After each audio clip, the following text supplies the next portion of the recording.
그래서 승리하는 복된 하루가 되시기를 간절히 축원을 드립니다. 누가복음 1장에 보면 매우 희망적인 분위기로 말씀을 시작하고 있습니다. 시므온이 예수님에 대하여 증거하고 또한 예수님께서 복음을 전하며 그리고 많은 사람들이 반응할 것을 이야기했습니다. 그런데 그 반응하는 사람들 가운데는 바로 좋은 반응도 있지만 좋지 않은 반응도 있을 것이라 라는 이야기를 했는데, 실제로 예수님이 사역을 시작하시자 수많은 사람들이 예수님에게 몰려왔습니다. 심지어 그의 옷자락이라도 만지고 싶어서 많은 사람들이 모여왔고 말씀을 듣고 싶어서 수많은 사람들이 모여들었는데, 그런데 그 중에는 예수님을 싫어하며 또한 예수님을 반대하는 사람도 있었던 것을 우리가 알 수 있습니다. 그런데 그들도 역시 예수님이 하시는 일들을 주목하였고 또한 예수님이 계시는 곳마다 그들이 함께 따랐던 것을 볼 수 있는데, 그런데 그들이 예수님을 주목하여 보며 예수님을 따랐지만 그들이 예수님을 따른 이유는 사실 다른 이유였다라는 사실이죠. 만약에 예수님이 큰 영향력을 가진 사람이 아니었다면 굳이 그들은 예수님에 대해 별로 신경을 쓰지 않았을 겁니다. 뭐 어쩌다 정말 특별한 어떤 하나의 어떤 사건 혹은 또 기적만 일으켰다면 그게 큰 영향력은 미치지 않았으니 아마 예수님의 존재에 대하여 관심 갖지를 않았겠죠. 그런데 예수님은 큰 능력을 자주 행하실 뿐만 아니라 그가 또한 전하는 말씀이 일반 서기관들과 같이 아니었다고 기록하고 있습니다. 그리고 예수님이 갖고 있는 모습과 또한 행함이, 말씀이 자기들이 갖고 있는, 알고 있는 것과는 전혀 다른 것을 말하고 있거나 또한 행동하고 있기 때문입니다. 오늘 본문에도 역시 이 안식일의 논쟁에 대한 이야기가 두 가지가 등장하고 있는 것을 볼 수 있는데, 이스라엘 백성들 가운데 가장 중요했던 것 중에 하나가 바로 안식일을 지키는 겁니다. 즉 하나님께서 명하신 이 안식일을 거룩하게 지키라는 이 명령에 의해서 구별되게 지키는 이 안식일. 그런데 이 안식일에도 예수님은 다른 일을 하고 있는 것을 그들은 보게 되고 또 거기에 대하여 논쟁이 생기게 된 것이죠. 오늘 그 첫 번째 논쟁의 주제는 바로 안식일에 이삭을 먹은 사건입니다. 예수님과 제자들이 안식일 날 밀밭 사이를 지나고 있는데, 이때 이 밀밭 사이를 지나던 제자들이 이삭을 꺼내서 비벼서 그리고 이 이삭을 먹는 장면이 등장합니다. 그런데 이 일에 대하여 서기관들과 바리새인들이 안식일에 왜 하지 못할 일을 하고 있느냐라고 묻고 있습니다. 즉 이것은 죄다라고 이렇게 그들은 판단하고 있는 것이죠. 그렇다면 정말 이렇게 안식일 날 이삭을 비벼먹는 것이 과연 죄인가? 놀랍게도 신명기 23장 25절에 있는 말씀을 보면 내 이웃의 곡식밭에 들어갈 때에는 내가 손으로 그 이삭을 따도 되느니라. 그러나 내 이웃의 곡식밭에 낫을 대지는 말지니라 라고 말씀하고 있습니다. 물론 안식일날 이런 일을 행했다는 것에 대한 이야기를 하고 있지만 원래의 율법의 목적은 뭡니까? 하나님께서는 가난한 자들에게 또한 약한 자들에게 그런 긍휼한 마음을 갖고 있어야 된다라는 것을 말하고 있는 것이죠. 많은 사람들이 율법은 피도 눈물도 없는 것이라고 생각하고 있는 경우가 많습니다. 하지만 하나님께서 율법을 주시고 말씀을 주신 이유는 바로 많은 약한 자들을 돕기 위해서 사실 이 율법을 주시고 있는 것이죠. 레위기 19장 9절과 10절에 있는 말씀을 볼 때에도 하나님께서 이렇게 말씀하십니다. 추수할 때 모퉁이까지는 다 거두지 말고 떨어진 이삭도 줍지 말며 포도원의 열매도 다 따지 말고 떨어진 열매를 줍지 말라.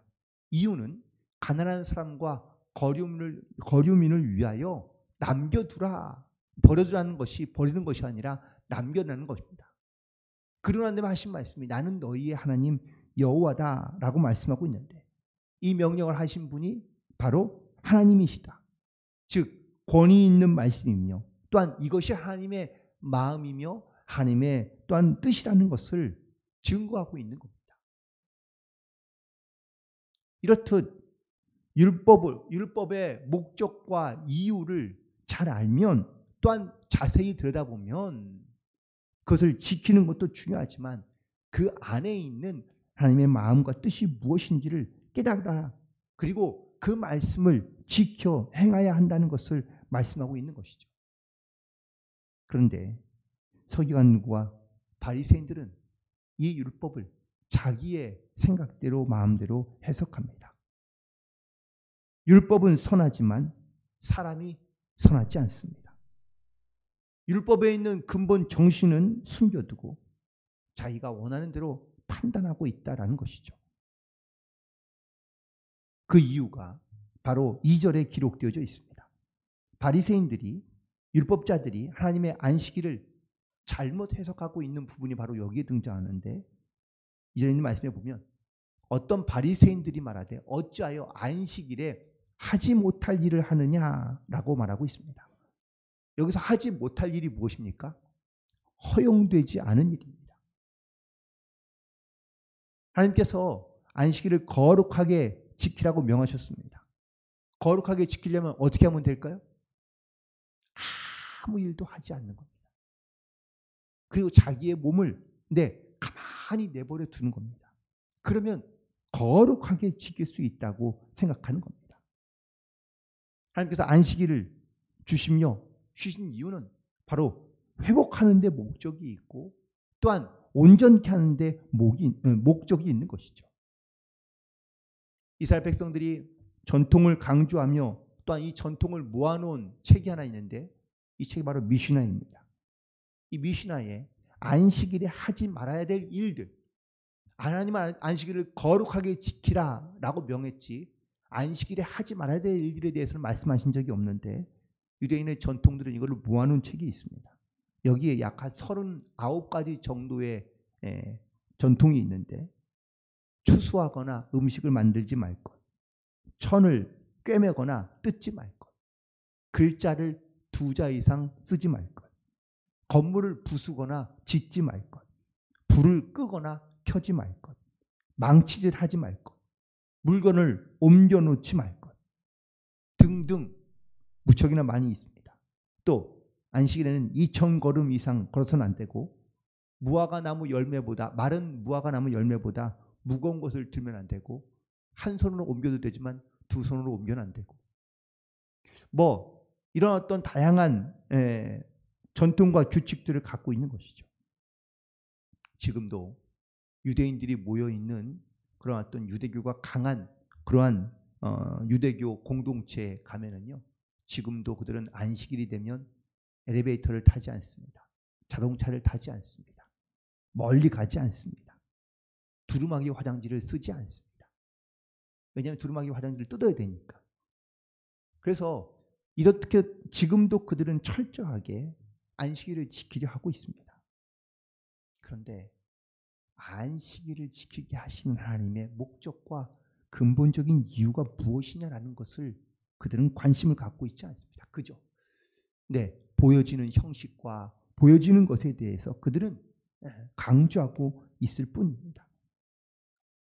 그러자 예수님께서 이렇게 말하는 바리새인들을 향하여 3절부터 5절까지에 있는 말씀을 통하여 말씀하십니다.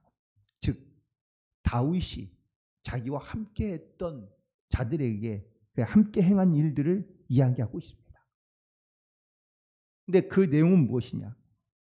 그가 하나님의 전에 들어가서 제사장 외에는 먹어서는 안 되는 질서병을 먹고 함께한 자들에게도 다 나누어 줍니다.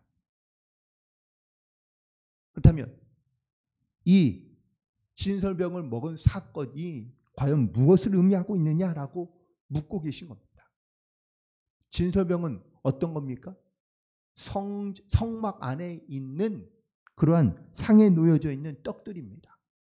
그런데 이 떡들은 아무나 먹는 것이 아니라 반드시 기록된 것처럼 제사장 외에는 먹어서는 안 되는 겁니다. 특별히 성막 안에 있는 것이니 그것은 구별되어 하나님의 것이라는 것을 의미하고 있는 겁니다. 그런데 다윗이 이 진설병을 달라 하고 이 진설병을 먹습니다.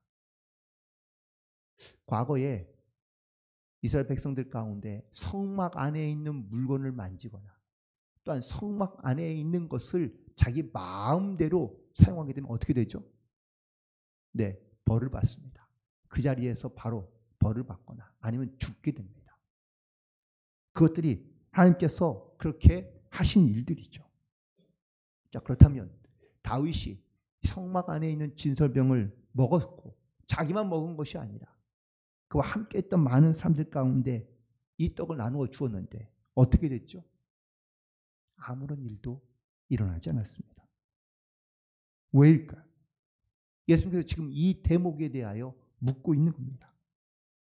성막 안에 있는 진설병을 먹었다면, 그렇다면 벌을 받아 그들이 죽을 수밖에 없는데 왜 다윗과 그에 함께한 사람들은 죽지 않았느냐라고 반문하고 계신 겁니다. 다윗이 이 진설병을 먹는다는 것이 얼마나 위험한 일인지 알았을까요? 몰랐을까요? 함께한 사람들은 이것이 진설병이라는 것을 알면서도 그들은 왜 먹었을까요? 그것이 얼마나 위험하고 혹은 이것이 얼마나 큰 일인지 그들은 전혀 몰랐던 걸까요? 아닙니다. 알았습니다. 하지만 다윗이 자기와 함께한 사람들이 굶어 죽어가고 있기 때문에 그들 가운데 자비한 마음으로, 긍휼한 마음으로 그들 가운데 무엇을 먹이기 위해서 그렇게 했던 것이죠. 하나님은 물론 우리 가운데 하나님께서 어떤 형식적이고 또 어떤 규칙을 잘 지키는 것도 사실은 중요하지만 그 안에 어떤 마음을 갖고 있느냐라는 것을 더 중요하게 보신다라는 것을 말하고 있습니다. 율법주의자에게 진짜 그 계명의 의미와 정신은 별로 중요하지 않습니다. 그냥 그것만 잘 지키면 되기 때문입니다. 겉으로는 율법을 잘 지키며 또한 계명을 잘 지키는 것 같지만 그 안에 있는 근본적인 하나님의 긍휼과 사랑의 정신은 잊어버리고 또한 생각하지 아니하고 그리고 그냥 형식적인 것만 강조하고 있는 것을 보게 됩니다. 두 번째 안식일에 논쟁이 됐던 사건도 역시 같은 목적에서 보고 있습니다.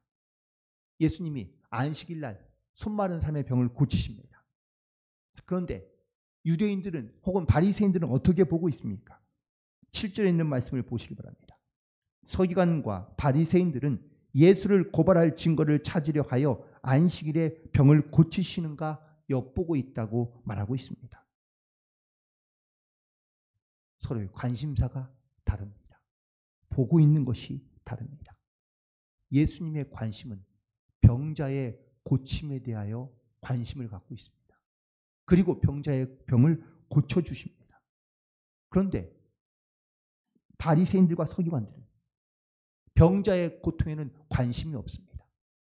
예수가 안식일에 병을 고치는지 일을 행하는지 그들은 그래서 예수를 고발할 증거를 찾기 위하여 얻기 위하여 병을 고치시는 것을 엿보고 있을 뿐입니다.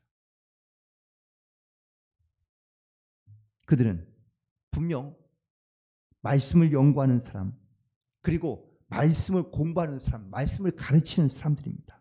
그런데 그들이 이런 기만과 착각 가운데 빠진 이유, 그들이 스스로 종교를 변한 이유는 과연 무엇일까요? 그건 자기 스스로가 우상이 돼요. 하나님의 근본적인 정신과 말씀을 잃어버렸기 때문입니다. 그리고 형식에 얽매여 하나님을 두려워하기보다 사람 앞에 서 있는 자기의 모습이 어떻게 보일지를 더 중요하게 여기고 있다라는 겁니다. 복음서를 보시면 예수님께서 관심을 가졌던 것과 바리새인과 서기관들이 가졌던 관심이 틀립니다. 바리새인들은 금식하는 것, 손 씻는 것, 안식일을 지키는 것, 형식에 따라 기도하는 것, 이것이 그들의 관심사였습니다. 하지만 예수님의 관심사는 용서하는 것, 사랑하는 것, 또한 죄를 짓지 않는 것, 그리고 정말 사랑하는 마음을 가지고 그들을 대하는 것, 병자를 고치시며 또한 심지어는 원수까지도 사랑하시라고 하신 말씀, 오늘 20절 이후에 예수님께서 하신 말씀들이 기록되어져 있는데, 사람들은 겉으로 보이는 것을 강조하며 또한 그 안에 의식과 행동에 관심이 있었지만 예수님은 우리의 마음, 그 마음의 동기가 무엇인지를 예수님께서는 관심 갖고 계시며, 그리고 예수님께서는 그것에 대하여 말씀하고 있다라는 사실입니다. 이것이 바로 종교인과 신앙인의 차이입니다. 종교인은 겉으로 보이는 것을 강조합니다. 하지만 신앙인은 자기의 문제를 돌아봅니다. 바리새인들은 율법주의자이며 또한 율법을 가리키는 사람이었지만 진짜 율법 안에 있는 참된 의미를 잃어버리며 또한 껍데기만 가지고 하나님을 섬기고 있다는 것이죠. 사람을 볼 때에도 마찬가지인 겁니다. 그 사람의 겉모습만 보지 그 속에 있는 그 영혼과 심령을 사랑하며 또한 그 영혼을 위하여 기도하는 것을 그들은 갖고 있지 않습니다. 하나님은 제사를 원치 아니하시고 자비를 원한다고 말씀하십니다. 이 자비는 마음 가운데 있는 궁휼한 마음, 사랑하는 마음을 갖고 있는 것을 말하고 있는 것이죠. 율법주의의 반대말은 과연 뭘까요? 자유주의? 아닙니다. 율법주의의 반대말은 신앙주의, 신본주의입니다. 내가 하나님의 말씀을 따라 살아갔지만 그 말씀 안에 있는, 말씀 속에 있는 하나님의 마음, 하나님의 뜻이 무엇인지를 분별하며 살아가는 것이 바로 신앙인의 자세인 줄로 믿습니다. 이스라엘 백성들이 하나님 앞에 제사할 때 이런 고민을 갖고 있었습니다. 미가서 6장 6절과 7절에 있는 말씀에 보면 내가 무엇을 가지고 여호와께 나가면 하나님이 기뻐하실까? 내가 번제물로 1년 된 송아지를 드리면 좋아하실까? 혹은 천천의 순양이나 만만의 강물 같은 기름을 기뻐하실까? 내 허물을 위하여 내 아들을 바치면 기뻐하실까? 내 영혼의 죄로 말미암아 내 몸을 드리면 주님은, 하나님은 기뻐하실까? 라고 생각했다는 겁니다. 관심이 뭡니까? 하나님은 뭘 기뻐하실까라는 관심을 두고 있지만 여전히 내가 무엇을 해서 또한 무엇을 드렸어, 어떤 재물을 드렸어, 내가 용서받고 혹은 또한 내가 축복받고 내가 그렇게 살아갈 수 있을까? 뭔가를 이룰 수 있을까? 라고 생각하고 있는 겁니다. 하나님은 이에 대하여 나는 천천의 재물이나 만만의 제사를 원치 아니하고 내 순종을 원한다고 말씀하고 있는 겁니다. 오늘도 우리는 하루를 시작합니다. 그리고 하나님의 말씀을 듣고 이 말씀대로 우리가 결단하며 이 말씀 안에서 우리가 하나님을 증거하는 삶을 살기를 간절히 소망하는 줄 믿습니다. 하지만 내 모습 속에서 혹은 또 내 신앙 안에서 내가 형식적인 것, 내 눈에 보이는 것, 그리고 또한 그 사람들의 어떤 생각과, 물론 우리가 어떤 원칙과 율법을 잘 지키는 것, 하나님 물론 기뻐하실 만한 일이겠지만 그 율법과 말씀 안에 있는 진정한 하나님의 뜻과 의미를 잘 깨닫고 그리고 그 하나님의 뜻을 따라 믿음으로 순종하며 승리하며 나아갈 수 있는 저와 여러분이 되기를 주님의 이름으로 간절히 축원을 드립니다. 기도하시겠습니다.